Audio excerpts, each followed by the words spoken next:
जहाँ तक अस्करी क़यादत का मौक़िफ़ है जो कि उस नेशनल सिक्योरिटी काउंसिल की मीटिंग में दिया गया, जिसमें chairman joint chief of staff committee, तमाम सर्विसेज चीफ और DGI-SI भी शामिल थे, और उसके बाद उस मीटिंग का एक एलामिया जारी हुआ, तो वो वाज़ेह तौर पे जो उस मीटिंग के अंदर कंक्लूड किया उस एलामिया में इंक्लूडेड है। एलामिया के अंदर बड़े वाज़ेह अल्फाज में लिखा हुआ है कि क्या था और क्या नहीं था।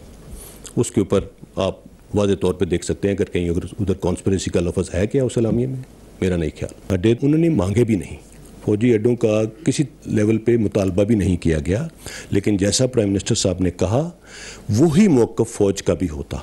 प्राइम मिनिस्टर्स ऑफिस की तरफ से चीफ ऑफ आर्मी स्टाफ को अप्रोच किया गया था जब ये डेडलॉक बरकरार था कि इसमें कोई बीच बचाव की बात करें। इमरान हुकूमत के खिलाफ अमरीका ने कोई साजिश नहीं की। अमरीका ने पाकिस्तान से कोई अड्डे नहीं मांगे। सियासी बहरान में इमरान खान ने फौजी क़यादत को खुद बुलाया था। DGI-SPR हक़ाइक़ सामने ले आए।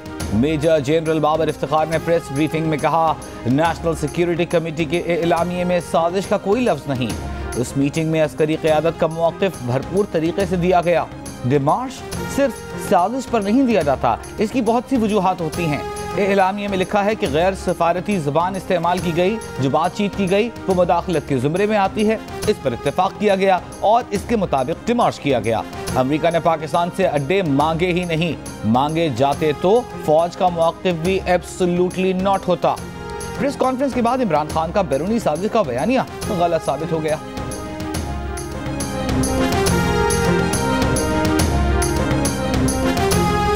ऑप्शंस इस्टेब्लिशमेंट की तरफ से नहीं रखी गई थी। प्राइम मिनिस्टर्स ऑफिस की तरफ से चीफ ऑफ आर्मी स्टाफ को अप्रोच किया गया था। 3 सिनेरियोज में एक कॉन्फ्रेंस मोशन दूसरा था कि प्राइम मिनिस्टर साहब रिज़ाइन कर दें, और तीसरा था कि अपोजिशन नो कॉन्फिडेंस मोशन वापस ले ले, प्राइम मिनिस्टर साहब असम्बली डिज़ोल्व करके फ्रेश इलेक्शंस की तरफ चले जाएं। तीसरी ऑप्शन वज़ीर आज़म साहब ने कहा कि जी ये दिस इज़ एक्सेप्टेबल, हमारे बिहाफ पे उनसे बात करें। सो chief of army staff PDM के पास लेके गए। सरासल बहस के बाद उन्होंने कहा कि जी हम इस तरह का कोई कदम अब नहीं करेंगे, we will go as we want, and that is it.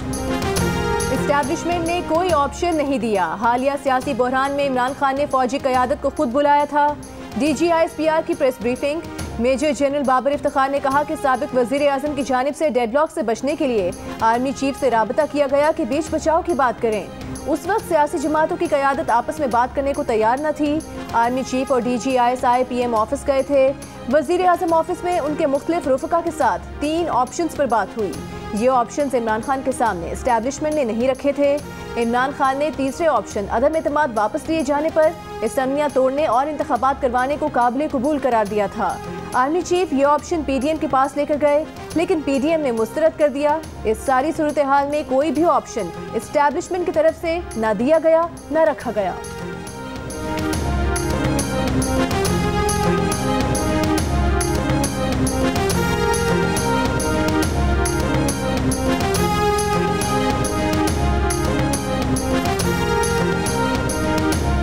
इस बारे में जो एक मनगढ़ंत किस्म की स्टोरी कि कोई वहाँ पे गए और किसी ने उनसे, कोई कुछ नहीं है, देयर इज़ नथिंग, कोई वहाँ पे नहीं गया।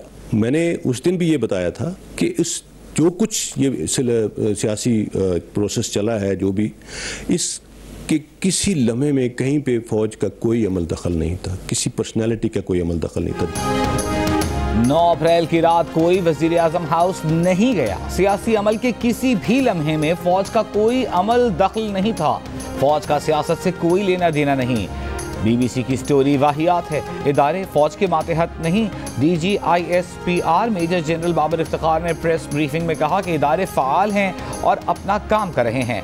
पाकिस्तान का मुस्तकबिल सिर्फ जमहूरियत में है, अब कोई मार्शल लॉ नहीं आएगा।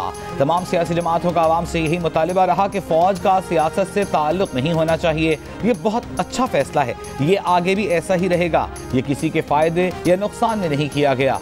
न्यूट्रल का लफ्ज़ फ़ौज के किरदार को बयान नहीं करता, इसके बजाय लफ्ज़ गैर सियासी इसकी दुरुस्त अक्कासी करता है। फ़ौज कौन होती है किसी को एनआरओ देने वाली? फ़ौज किसी को एनआरओ देने की पोजीशन में नहीं। आगे क्या होना है, इलेक्शन कब होना है, ये सियासतदानों को तय करना है, ये फ़ौज का काम नहीं है।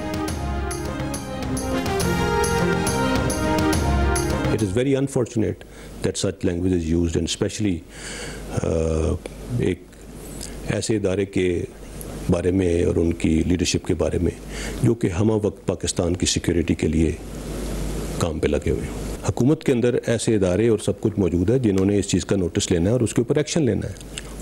सो उन्हें एक्शन में आना चाहिए। DGISPR ने कहा है कि अफवाज पाकिस्तान की क़यादत के खिलाफ घिनौनी मुहिम चलाई जा रही है।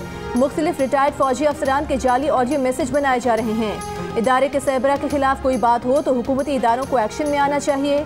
फौज पकड़ती है तो कहा जाता है कि हुदूद से तजावुज़ किया है। इदारों के खिलाफ जो ट्रेंड चलाए गए उनके मुहरिकात तक पहुँच चुके हैं। इसमें बैरूनी अनासर भी हैं। अवाम और फौज के दरमियान खलीज पैदा करने की कोशिश की जा रही है। पाक फौज डिसइंफॉर्मेशन मुहिम का बहुत बड़ा टारगेट है। इंटेलिजेंस एजेंसीज धमकियों के खिलाफ दिन रात काम कर रही हैं।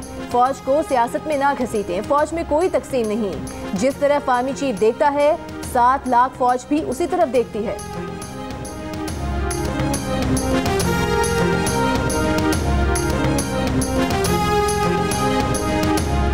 Chief of Army Staff is neither seeking an extension nor will he accept an extension, no matter what.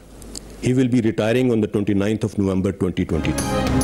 Army chief न मुद्दत मुलाजमत में तोसी मांग रहे हैं न कबूल करेंगे। वो 29 नवंबर को रिटायर हो जाएंगे। DGISPR की ब्रीफिंग।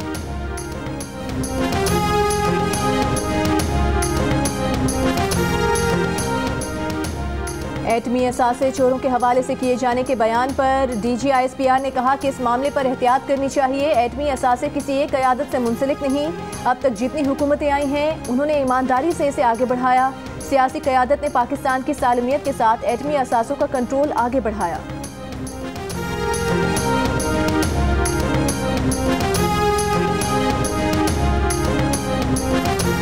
DGISPR की प्रेस कॉन्फ्रेंस पर chairman peoples party Bilawal Bhutto Zardari का रद्द-ए-अमल। कहा DGISPR की प्रेस कॉन्फ्रेंस जमहूरियत के लिए ताज़ा हवा का झोंका है। जमहूरियत, आइन और कानून की पासदारी करना न सिर्फ इदारों बल्कि हर पाकिस्तानी की जिम्मेदारी है। पार्लियामान, अदलिया और इस्टेब्लिशमेंट की मुतनाज़े से आइनी किरदार में मुंतकिली आसान नहीं होगी। पाकिस्तानियों के तमाम मसाइल का हल जमहूरियत और ज़्यादा जमहूरियत में है। अगर इस रास्ते पर चलते रहें तो दुनिया की कोई ताकत पाकिस्तान की तरक्की की राह में हायल नहीं हो सकती।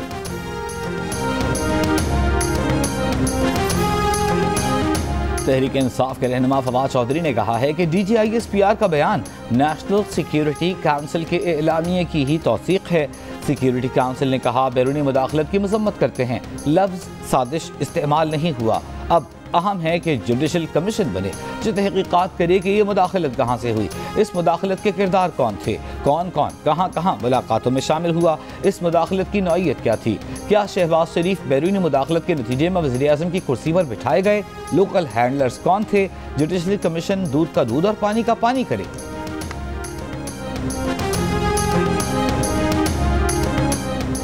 रहनुमा peoples party senator Mustafa Nawaz Khokhar ने कहा है कि फौज के तर्जुमान ने इमरान खान के गुमराहकुन बयानिए का पोल खोल दिया है।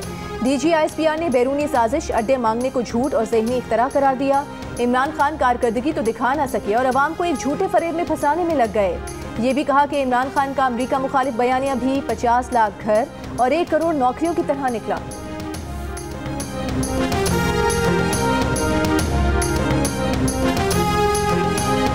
डिप्टी स्पीकर कौमी असम्बली कासिम सूरी ने PTI के 130 अरकान कौमी असम्बली के इस्तीफ़े मंजूर कर लिए। कासिम सूरी का कहना है कि 123 अरकान के इस्तीफ़े बतौर कायम मकाम स्पीकर कौमी असम्बली मौसूल हुए, जिन्हें कौमी असम्बली के रूल्स के तहत मंजूर किया। इमरान खान ने मुनहरिफ अरकान की ताहयात नाअहली के लिए सुप्रीम कोर्ट में दरख्वास्त दायर कर दी। दरख्वास्त में कहा गया है कि मुनहरिफ अरकान का डाला गया वोट गिनती में शुमार नहीं होना चाहिए। नैब का खौफ, 27 पावर प्लांट्स बंद, LNG भी नहीं खरीदी गई। पावर डिवीजन ने नाकिस कारकर्दगी का जिम्मेदार नैब को करार दे दिया। वज़ीर आज़म शहबाज शरीफ को ब्रीफिंग में बताया कि नैब के खौफ से फैसला साजी मुतासिर हुई। मुल्क में बिजली की किल्लत नहीं, बंदिश के शिकार पावर प्लांट्स 5751 मेगावाट बिजली पैदा कर सकते हैं। 18 बिजली घरों के बाद गैर फ़ाल यूनिट्स फनी नकाइज पर 1 साल से बंद हैं। 7 पावर प्लांट्स ईंधन की अदम दस्तियाबी के बायस बंद। 18 पावर प्लांट्स में बेल्ट टूटने, तारें खराब होने जैसे मसाइल का सामना। 18 बंद पावर प्लांट्स में पोर्ट कासिम, गुड्डू, मुजफ्फरगढ़, केपको, जामशोरो और दीगर शामिल हैं।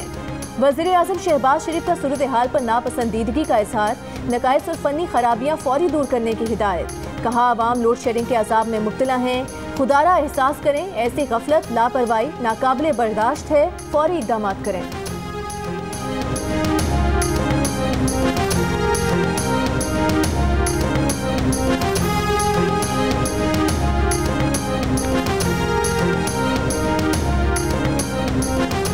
एक रुपया इधर से उधर नहीं होने दिया। चेयरमैन नैब अराकीन पार्लियामेंट को एक एक पाई का हिसाब देने को तैयार।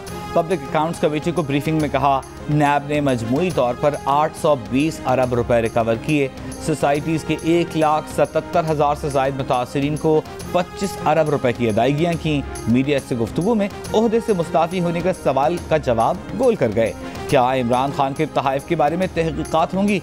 इस सवाल के जवाब में उल्टा सवाल किया, क्या उनके खिलाफ तहकीकात नहीं हो रही? क्या उनके केसेस अदालतों में नहीं हैं?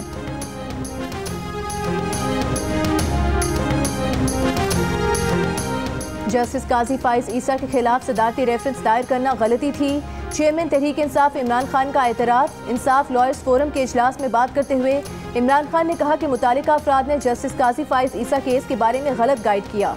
ज़राए के मुताबिक अटॉर्नी जनरल खालिद जावेद खान ने इमरान खान को बताया कि जस्टिस काजी फाइज ईसा ईमानदार जज हैं। डिप्टी स्पीकर कासिम सूरी का कौमी असम्बली का इजलास ताखीर से बुलाने का इक़दाम हाई कोर्ट में चैलेंज। दरख्वास्त के लिए कल समाअत के लिए मुकर्रर। इस्लामाबाद हाई कोर्ट ने लार्जर बेंच तश्कील दे दिया। नून लीग के मुर्तज़ा जावेद अब्बासी की तरफ से दायर दरख्वास्त में स्पीकर के इलेक्शन के लिए इजलास फौरी बुलाने की हिदायत जारी करने की इस्तदा। दरख्वास्त में कहा गया है कि इजलास 22 अप्रैल तक मुलतवी करने का 13 अप्रैल का सर्कुलर आइन से मुतसादिम है। डिप्टी स्पीकर को स्पीकर कौमी असम्बली के इख्तियारात इस्तेमाल करने से रोका जाए। इस्लामाबाद हाई कोर्ट ने इलेक्शन कमीशन को फॉरेन फंडिंग केस का फैसला 30 रोज में सुनाने का हुक्म दे दिया। फॉरेन फंडिंग केस का रिकॉर्ड अकबर एस बाबर को देने से रोकने की पीटीआई की दरखास्त मुस्तरद। अकबर एस बाबर को ममनुआ फॉरेन फंडिंग केस की कार्रवाई से अलग करने की दरखास्त भी अदालत ने मुस्तरद कर दी। अदालत ने फैसले में कहा कि ममनुआ फंडिंग हुई हो तो सियासी जमात और चेयरमैन की हैसियत भी मुतासर होगी। अगर ममनुआ फंडिंग निकली तो पीटीआई को नताइज भुगतना होंगे। ममनुआ फॉरेन फंडिंग केस नवंबर 2014 से इलेक्शन कमीशन में ज़ेर समाअत है। पेशावर मोड़ से new Islamabad airport metro bus मंसूबे में ताखीर की तहकीकात का हुक्म। वज़ीर आज़म सुबह 7 बजे खुद जायजा लेने पहुँच गए।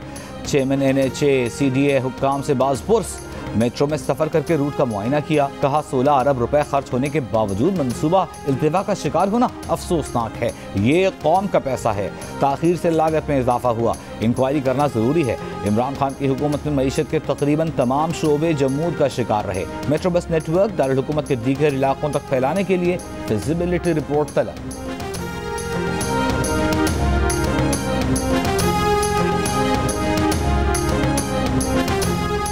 पीटीआई का इलेक्शन कमीशन का दोबारा हल्का बंदियों का इक़दाम चैलेंज करने का फैसला। फवाद चौधरी का कहना है कि नई हल्का बंदियाँ सिर्फ उस सूरत मुमकिन है जब नई मरदमशुमारी हो। मरदमशुमारी के बगैर हल्का बंदियाँ आइन की संगीन खिलाफ वर्जी होगी। इलेक्शन कमीशन इंतखाबी अमल मुतनाज़ बनाने के मिशन पर है।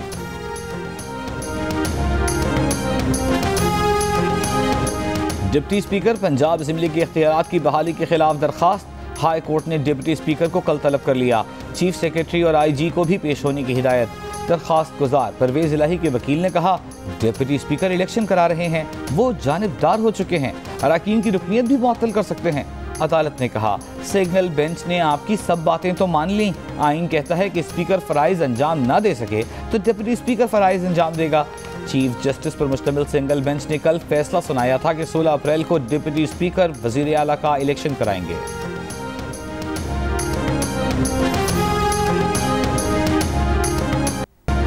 आज़ाद कश्मीर में भी पीटीआई हुकूमत का धड़न तख्ता हो गया। वज़ीर आज़म अब्दुल क़य्यूम नियाज़ी ने पहले तनवीर इलियास समेत 5 बागी बुज़रा को बरतरफ किया, फिर खुद भी इस्तीफ़ा दे दिया।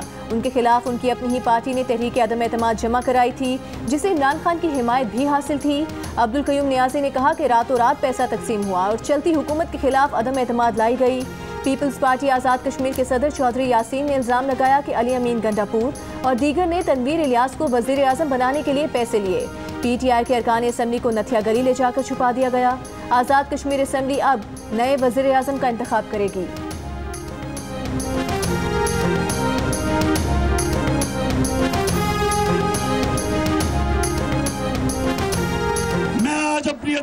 पूछता हूं कि रात के अंधेरे में जब आपने अदालतें लगाई तो मैं वो पाकिस्तानी हूं जो 45 साल से पाकिस्तानी कौम मुझे जानती है। कभी मैंने कानून तोड़ा? मैं आपसे पूछता हूं कि मैंने क्या जुर्म किया था कि रात के 12 बजे आपने अदालतें लगाई?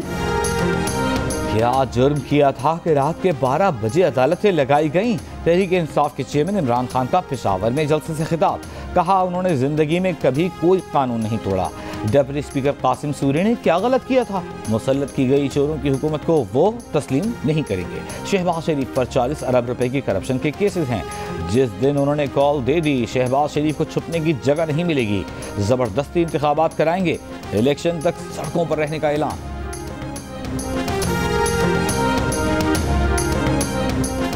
बिलावल भुट्टो सरदारी का इमरान खान को जवाब, कहा रिजेक्टेड।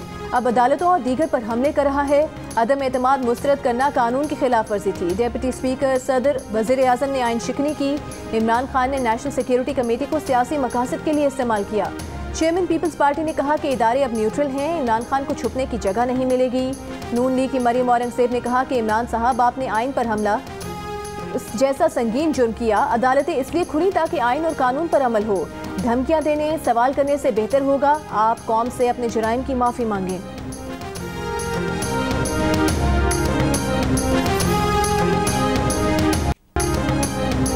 अवामी मुस्लिम लीग के सरबराह शेख रशीद अहमद ने कहा है कि पाकिस्तान में आइन और जमहूरियत की बालादस्ती होनी चाहिए। आप इसके बाद हैं। सोशल मीडिया का ज़माना है, 30-40 लोगों को गिरफ्तार तो नहीं किया जा सकता। सरबराह अवामी मुस्लिम लीग शेख रशीद का कहना था कि वो जब से पैदा हुए हैं यही बात सुन रहे हैं कि फ़ौज का सियासत से कोई ताल्लुक़ नहीं। ये भी कहा कि अगले माह की 30 तारीख तक सब एक्सपोज हो जाएगा कि किस तरह इमरान खान को उतारा गया। कहा रोक सकें तो ये रोक लें। पीपल्स पार्टी के रहनुमा शेरी रहमान का कहना है कि इमरान खान समेत पीटीआई के लोग चाहते हैं कि मुल्क इदारे इनकी मर्जी पर चलें। इलेक्शन मुस्तरद शुदा साबिक वज़ीर आज़म के मुतालबे और मर्जी पर नहीं, इलेक्शन मुतालिका इदारों की मर्जी और आइन के मुताबिक होंगे। अब ये अपने बयानिए में मुल्क के इदारों और अदलिया को भी निशाना बना रहे हैं। इमरान खान अपनी सोशल मीडिया ब्रिगेड को हिदायत की बजाय हौसला अफजाई कर रहे हैं। साबिक चेयरमैन सेनेट रजा रब्बानी का कहना है कि 3 साल में पार्लियामेंट को बेकार कर दिया गया। ऑर्डिनेंस के जरिए कानून साजी की गई। तमाम बड़े फैसलों और मुआहदों से मुतालिक पार्लियामेंट को अंधेरे में रखा गया।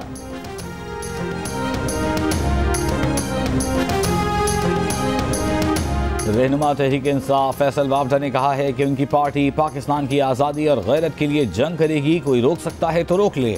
उन्होंने कहा कि ये नून लीगी फार्मूला है कि मुज़ाहिमत के बाद मुफाहिमत कर लो। उनकी जमात ना मुज़ाहिमत करेगी ना मुफाहिमत।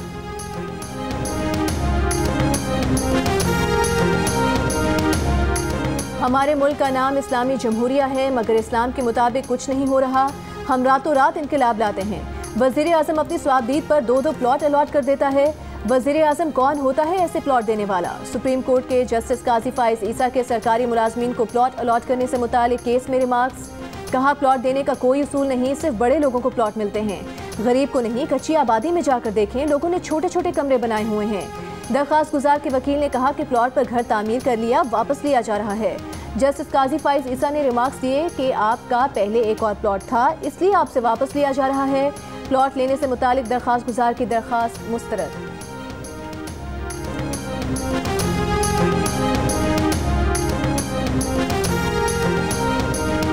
वज़ीर आज़म बनने पर शहबाज शरीफ को अमरीका के वज़ीर ख़ारजा की मुबारकबाद। कहा पाकिस्तान 75 बरसों से वसीतर बाहमी मफादात का अहम शराकतदार है। पाकिस्तान के साथ अपने देरीना ताउन आगे बढ़ाने के मुंतज़िर हैं। मजबूत, खुशहाल और जमहूरी पाकिस्तान दोनों मुल्कों के मफाद में ज़रूरी है। चीनी वज़ीर आज़म का भी वज़ीर आज़म शहबाज शरीफ के साथ काम करने के अज़्म का इजहार। कहा सी पैक की आला मायार की तामीर को फ़रोग़ देने के लिए मिलकर काम करने के मुंतज़िर हैं। इंटरबैंक में डॉलर की कीमत में कमी का सिलसिला जारी। $1.22 की कमी के बाद 181.6 रुपये का हो गया।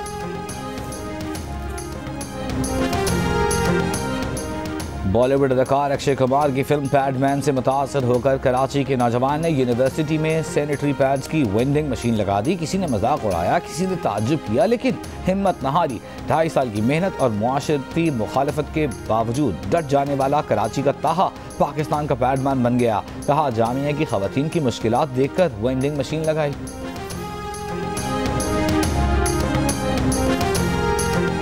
और बॉलीवुड जोड़ी आलिया भट्ट और रणबीर कपूर रिश्ता इज़्दिवाज में बंध गए। शादी के बाद दुल्हा दुल्हन पहली बार एक साथ मीडिया के सामने आए।